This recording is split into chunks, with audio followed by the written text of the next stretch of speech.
बस आसिक तुम लिफ्ट दिए तो से आराम से बसी जीव एमितिका भूल केबे करनी कहीं अर्जुन नामक जड़े लोकटी एक कथा को जानी नथिला। से रातिर पाखापाखि 2टा बेले गोटे अजଣା बस रे चढ़ी गला कहीं से भाबुला कि रातिर अंधार रे एडा ही एकमात्र बस अछि। अर्जुन देखिला बस रे मात्र 5 जन अछंती किंतु सेटिकार कंडक्टर 6टी टिकेट गुड़िक चेक करथिला। अर्जुन बेचैन है कि पचारिला आमे तो मात्र 5 जन ही अछु हेले टिकट 6 नंबर टिकार से कंडक्टर कहिला आउ जणे अछि किंतु से केबे भी देखा जाय नाही। केतेक समय परे अर्जुन को ता पछ सीट रु एक ठंडा पवन बाजियर फील हैला। से पछको मुड़ी देखिला किंतु पछरे केही भी नथिले। बस टी हठात गोटे सुनसान जगह रही गला आउ सही कंडक्टर अर्जुन को गोटे बहुत पुराना न्यूज पेपर टीए देला। अर्जुन जेते बेले सेटिकार फोटो देखिला तार हाथ थरिया को लागिला।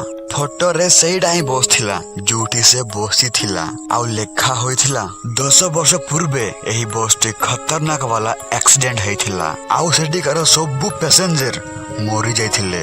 अर्जुन कौन करी बोली एपड़ सेपड़ देखिला आउ से देखिला जतिकी भी लोक मरी थिले से सबू सही बस भीतर ही बसी छंती।